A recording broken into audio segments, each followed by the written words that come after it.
What up, my users, abusers, and internet warriors? This is Master Feature, your go-to guy for...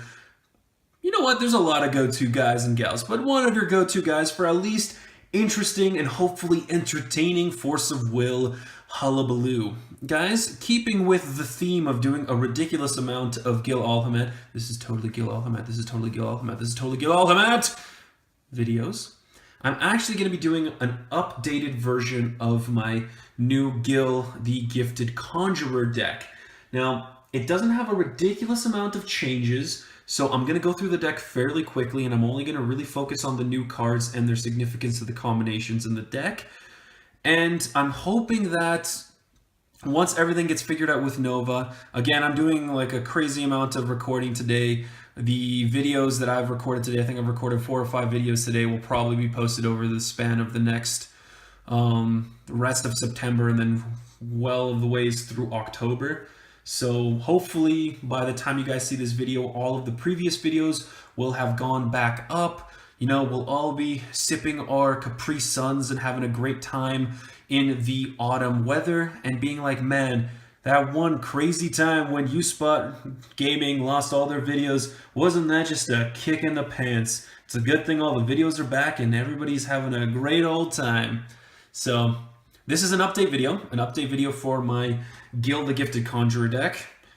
I'm going to assume that you guys know what he does on both sides. Really, the only important part is the fact that he can search out Gentle Breeze Elemental, and the fact that on both sides I can remove cards that are elementals from my grave to produce 1 green only for elemental chants. I think it's chants?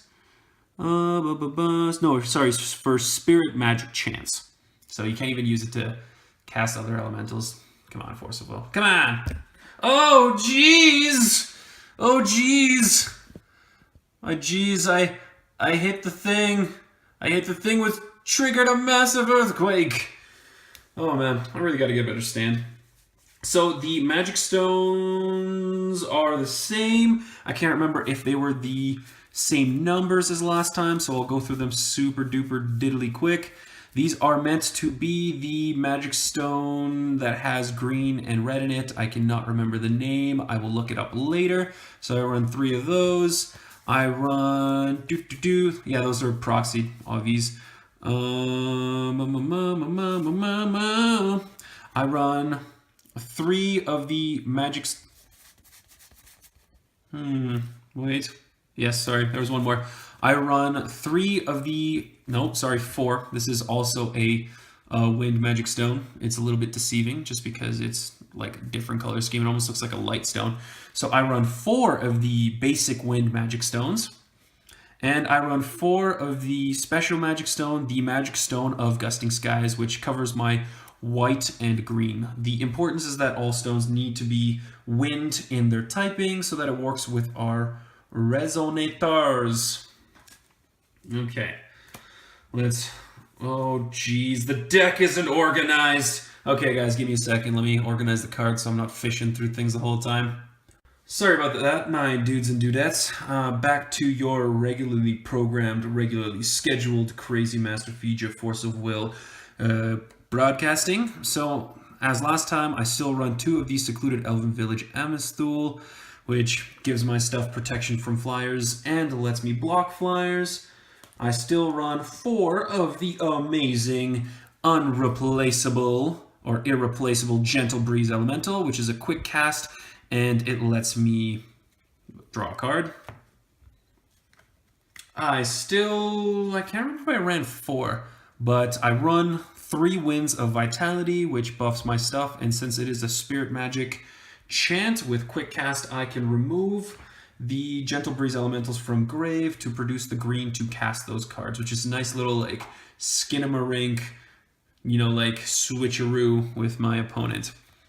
Then I still run 3 Dreams of Flight, and they've got quick cast and remnant, which is awesome for buffing my dudes and flying over my opponents, and works really good with that and Pricia's Leap on the new Sylvia, because then if I can fly over my opponent and they can't use their blockers, I can fly over for whatever I put into X for Pricia's Leap, and it lets me essentially make most, if not all, of their Resonators unable to block my attacks.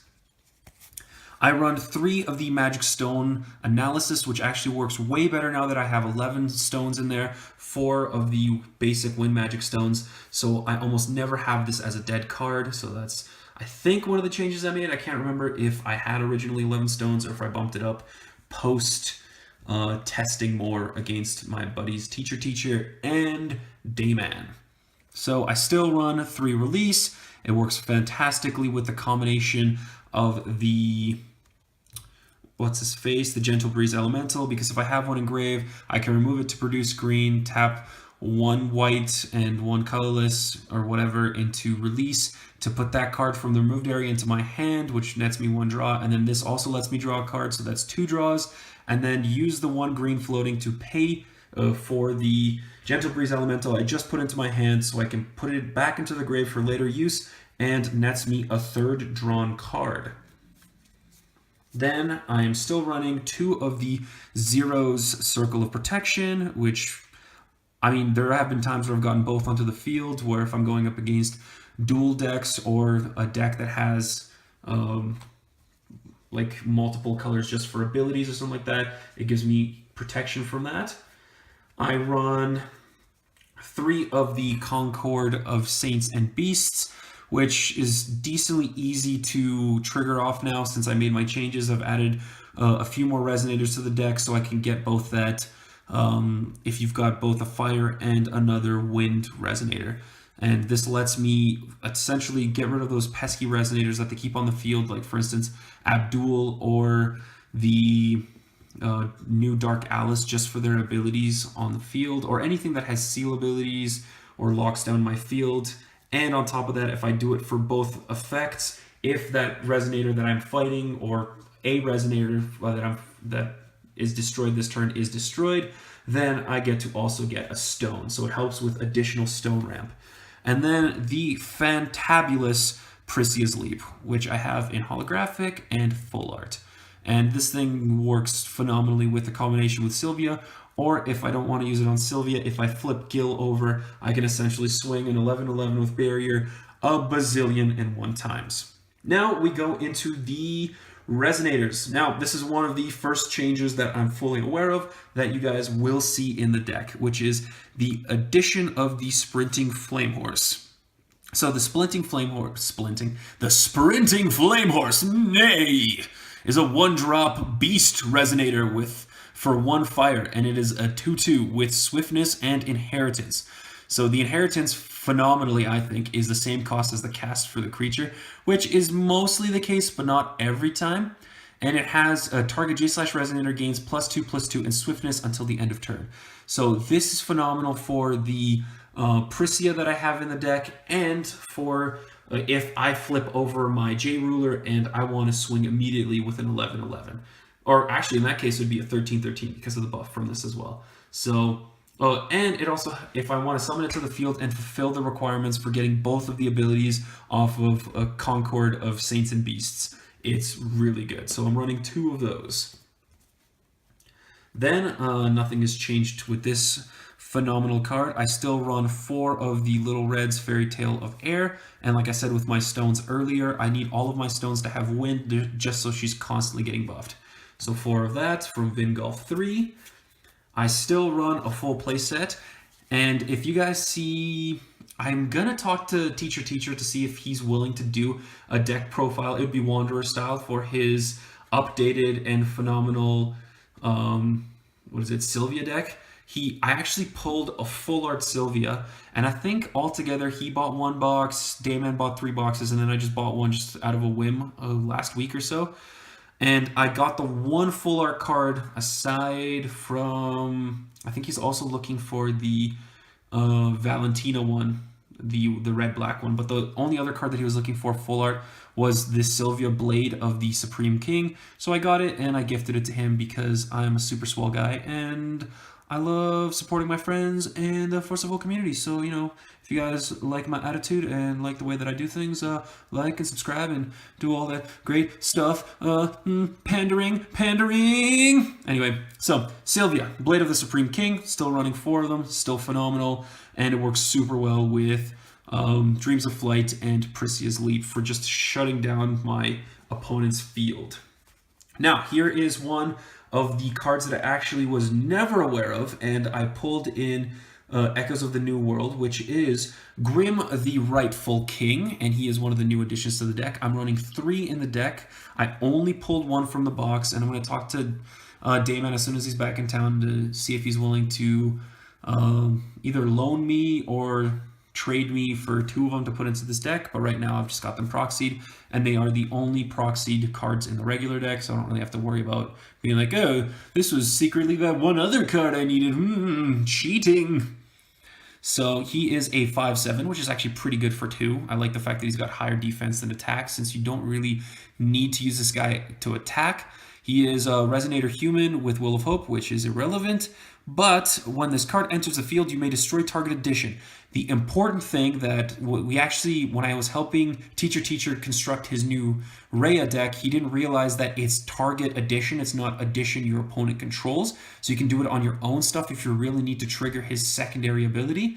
So you can use this on your own Amonsulle if you've got both on the field, or if you're feeling really gutsy, you can sack your own Zero Circle of Protection to activate his ability. And his ability reads as such: if you do, search your deck for a Fairy Tale Resonator, reveal it, and put it into your hand, then shuffle your deck. So essentially what this dude does is that he thins out my deck to help me look for the only Fairy Tale Resonator in this deck, which happens to be one of the greatest Resonators in this deck, which is Dissa Crazy Girl, to get her to my hand. And since she's a 1-drop, there's a very good chance I'll have open mana to be able to play her. And considering the fact that I've got 4 basic Windstones, there's a very good chance she'll also hit the field with a decent amount of buffs and haste. So this guy is phenomenal because the deck greatly lacked in the ability to destroy additions. The only thing I had in here was Heavenly Gust, and I only ran 2, and I didn't like the fact that it needed to have the whole trickle thing to destroy everything, whereas this guy does destroy target addition, and he gets to thin out my deck looking for one of the best Resonators I've got in the deck. So I run 3 of this magnificent mustachioed monarch. And this is the same but different, you know, same, but different, but still same, of Pricia ready for the final battle. The only major difference I did this time was that I actually put in 2 as opposed to just 1, which is phenomenal because with the amount of stone ramp I've got in this deck, this thing is an absolute just demon on the field. And on top of that, it also potentially helps me meet the requirements for Concord of Saints and Beasts. So this is Pricia. This is Pricia, ready for the final battle. She is a Will of Hope Beast Resonator, 10/10 for 5. I think that's great. When this card enters the field or whenever it attacks, destroy target Resonator your opponent controls. So when it hits the field, destroy. When it attacks, destroy. So this thing with Pricia's Leap is freaking crazy. I cannot overstate how amazing Pricia's Leap is in this deck, especially with Pricia herself in this case. So your opponent controls attack less than or equal to this card's attack. If you do, put 2 1/1 counters on this card. The only thing I could think of that would make this combo even more interesting is if I decided to put in the the Light of Transmigration, which I have in my Gill Alhamat Your Opponent Can't Have Nice Things deck, which hopefully you guys have seen. If not, go check it out. I will put a end card link to it in the end of this video. So then you could essentially have this thing hit the field, destroy, get 2 1/1 counters, and then flicker it. But the only thing that would suck about that combination is that it would lose the 1/1 counters once it gets removed from play, and then get 2 1/1 counters when it hits the field. So it'd be good for essentially wiping your opponent's field because this thing would get bonkers strong very fast, but you would be consistently losing those 1/1 counters. So I'm running 2 of these bad boys now. And again, if I've got the Sprinting Flame Horse in hand, geez, I've got no grip right now, then this thing can also hit the field with haste. So if I've got 5 and 5 wind or whatever, and then 1 fire open in terms of will, which again is super easy to make in this deck. You drop her to the field for 5, destroy something, she's got 2/1/1 counters.